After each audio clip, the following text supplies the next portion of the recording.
shred, and I just felt like my best race was going to happen today, and I think that's what did. I mean, sheesh, the guys who beat me are all best guys in the world, best guys the U.S. has ever had. So, you know, it's I'm just honored to be competing with them and feel really proud of my result today. How do you keep your kick sharp? I know you do a lot of yeah, just lots of strides and lots of hard running, like, you know, the end of workouts and hills. And yeah, it's not rocket science. Like, I haven't done anything crazy this year in training. Like, all my training's on Strava. You can go look what I've done. But I just felt like if I did anything really well, it was I timed things properly this year. Like, I felt super healthy, super prepared to go today. And that was like a big thing for me. So, yeah.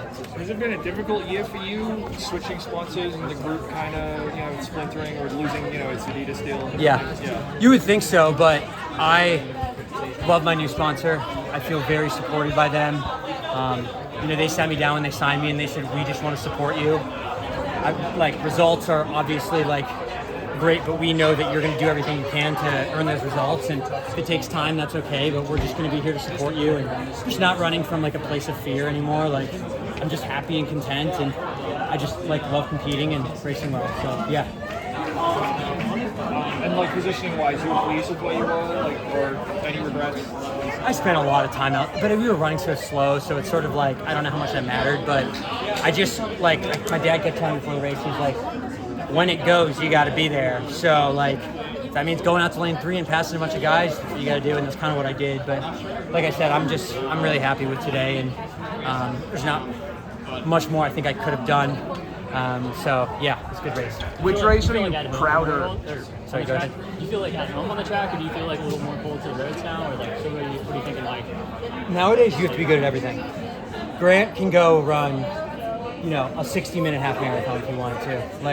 Nico, all those guys. So I have to be able to do that. Doesn't mean I have to race one, but I have to be able to do that. And they can run 145, 146, and 800. You have to be good at everything now. So I sort of just look at what my weaknesses are, and I've been really working on those. And I think everything else sort of compounds and gets better as you really focus on that. Are you now a Grandfish and Nico Young fan? Because if they win the Diamond League final, you're in. Yeah. No, I mean, it's weird. I felt like I was in a position last year where I almost looked up to those guys as unbeatable, and they've gotten even better. But now I'm okay, I'm not that far off, and I know I know my history of setbacks and things I can work on, and I feel like there's a world where I can be competing with them, in the future. So that's really exciting for me. It feels like that's happening in basically every American event, that people keep getting, the team you guys sent, the U.S. sent to Paris is amazing. Yeah. Everyone's gotten better, and now you've got guys who were medaling last year not even making it. Yeah, I mean, that 1500 yesterday was shocking. That inspired me, because I was you always want to send Yard's an amazing athlete, Hobbs is an amazing athlete, but it's so cool that there's 5 or 6 guys that on an off day for them, they can step up and be just as good, if not better. And so it's, a rising tide lifts all boats. I feel like everyone's better because Grant, Nico have raised the bar so much, and that's just, I'm just trying to hang on to the last little ladder leg and stay with them and see what I can do. So, are you proud? Years, I mean, you're still good in high school, right? And it seemed like there was a gap, and now you're sort of catching back up. What do you think's happening? I think I'm training like a professional now. I felt like I had such highs, but no sort of steady consistency. And I feel like I've been healthy now for almost 3 full years. No setbacks.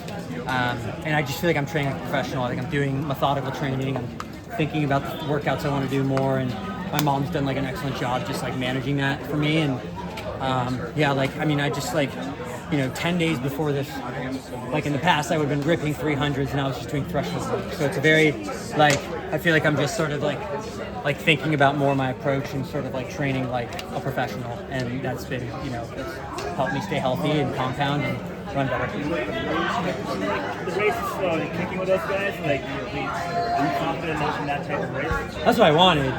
Yeah, I mean, I just ran 3:33 and I closed in 54, and obviously Cole makes it a little bit different because he's, very has the best last 50 in the world. But, I felt like if we were to race an all-out 1500, I feel like I could do well against most of the guys in that field, minus obviously like Cole or someone. So, you know, speed's good. Yeah. Are you?